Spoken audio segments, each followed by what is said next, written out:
Hey, what is good, YouTube? Today we have how Donovan Mitchell on the Cavs changes everything. Hey, man, I ain't even gonna say too much. You know, you guys, truth be told, I really never thought I'd see myself living in the world that we currently are today. And when I say this, I mean it in a sense where Donovan Mitchell is a Cleveland Cavalier in 2022. Now, believe me, after hearing all of the trade rumors, reported offers, and nonsense that had been flying around all offseason regarding Donovan Mitchell, and even with Cleveland being one of the top suitors through and through in this race, I just never thought we'd see it happen. But I'm telling you right now that I could not be happier to be wrong about this, and I am extremely excited for this team. Because while it should be crystal clear to almost anyone that watches basketball that this trade absolutely makes the Cleveland Cavaliers that much better, there are still many different aspects regarding this trade, whether you want to consider them positives or negatives, that I don't think many people are fully understanding about this. And why this trade might just be crazier than some people think. Let's get into it. One sec though, guys, if you haven't yet, don't forget to like the video if you do enjoy, subscribe, and turn on those notifications to never miss another NBA video. Love you guys. And trust me, for any of you guys that haven't done so yet, now is a better time than ever, because according to my numbers, over 95% of you guys that are coming back to actually watch the content haven't even subscribed yet. Regardless though, I appreciate all of you. But anyway, let's get back on topic with the Cleveland Cavaliers, who, if you didn't see the full trade details of what they just pulled off yesterday, I'll just briefly refresh everyone's memory. Because in the pure definition of a blockbuster trade, the Cleveland Cavaliers acquired Donovan Mitchell in exchange for Lauri Markkanen, Colin Sexton, first-round pick OJ Abaji, 3 unprotected first-round picks, and 2 pick swaps. And while this might seem like a haul regarding what was given up to acquire Donovan Mitchell, I believe it's even more important from the perspective of Cleveland in terms of what they didn't have to give up to acquire the 3-time All-Star. Because when you're talking about a guy like Donovan Mitchell, who's coming straight off of a season averaging 26, 4, and 5 per game at just 25 years old, my honest initial reaction was that Cleveland definitely had to give up one of their current 3 cornerstone pieces. And whether that was going to be their 22-year-old All-Star, their 24-year-old All-Star, or their potential young rising superstar on their team, I was just waiting to see which one of them was going to be on the move. But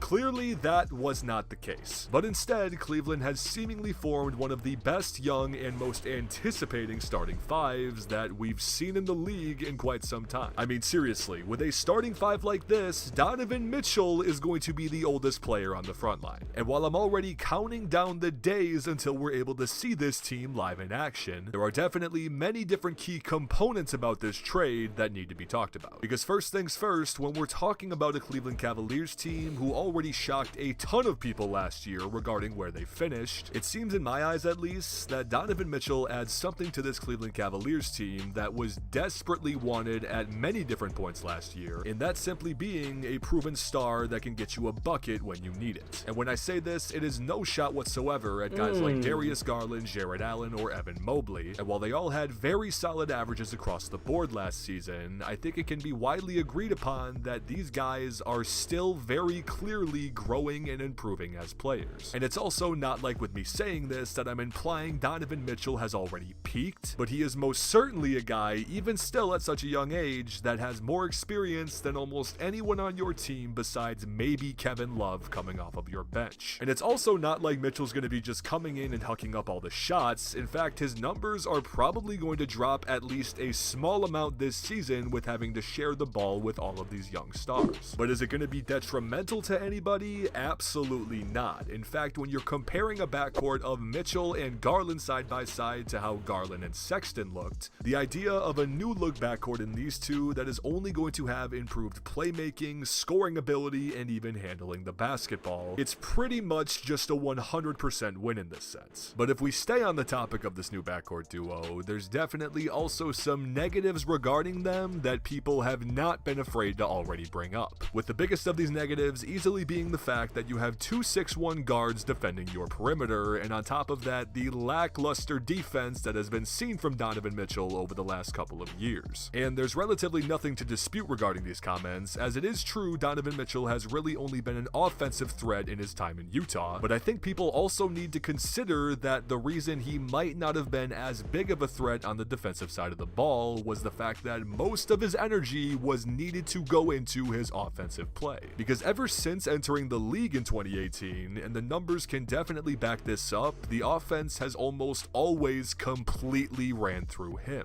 I'm definitely not trying to say that his poor play on defense was 100% the Utah Jazz's fault in how they operated, and also into a defensive-minded team like the Cavs are right now, with one of the craziest front court duos in terms of defense you could possibly have right now. I don't think it's too far-fetched to say that we will definitely see some improvement from Donovan Mitchell in this aspect this year. And in the trade-off of adding an offensive threat like Mitchell, I really just see it in the sense of evening out this team in terms of being an equal threat on both sides of the ball. But I will say also, something that I've seen people say frequently since this trade actually occurred was that this trade dug heavily into the potential depth that this Cleveland Cavaliers team might have had this year. And to this, I will say while Lauri Markkanen was definitely a solid piece that contributed to the Cavs' success last year, Colin Sexton, besides his injured season last year, only seemed to continually improve since entering the league. And also, while I am personally a huge fan of Ochai Agbaji, I just don't think the loss of some of these teams' bench pieces that we've mentioned are nearly as serious as some people are trying to make it out to be. Because even after this trade, the Cavaliers bench as currently constructed still includes guys like Karis LeVert, Kevin Love, Ricky Rubio, along with Cedi Osman, newly acquired Robin Lopez, and even guys like Lamar Stevens. My point being, while the bench unit for the Cleveland Cavaliers last year was a massive aspect of their team, I really don't see anything changing this season in that regard. Because even when we are discussing this team operating their second unit with some of the guys currently on the screen, people also seem to quickly forget that with very similar backcourt pieces like Darius Garland and Donovan Mitchell, along with also very interchangeable frontcourt pieces as well in Evan Mobley and Jarrett Allen, we are most certainly going to be seeing some of these guys running with the second unit a lot more than some people would maybe expect. I'll just say that with some of the brilliance we saw from JB Bickerstaff last season, it is going to be so entertaining to see what he's going to be able to do this year. All in all though, you guys, when considering everything with the Cleveland Cavaliers and the absolute shock to the entire NBA world that they just pulled off, does this trade make them immediate championship contenders? I think that answer will vary depending on who you ask, but regardless of your opinion on that question, you cannot deny the fact that this team currently possesses one of the brightest futures out of any franchise in the game today. But I don't know, you guys, in terms of if it's actually going to be a success, I guess we'll just have to wait and see. Regardless though, and as always, I am extremely curious to hear what you all have to think about this situation. So please let me know in the comments, where do you expect the Cavs to finish in the Eastern Conference this season, both record-wise and standing-wise? And also, I am extremely curious to hear this one. Do you guys see this team at least making the NBA Finals or winning a championship within the next 5 years? But again, you guys, if you haven't yet, don't forget to go down below and leave a like on the video if you did enjoy, and of course,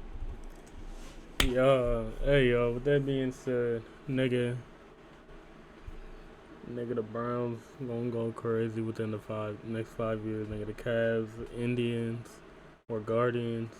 Nigga, if we have a hockey team, they going crazy. Nigga, if we have a soccer team, they gonna go crazy. Nigga, if we have a motherfucker that is good at golf, he going crazy.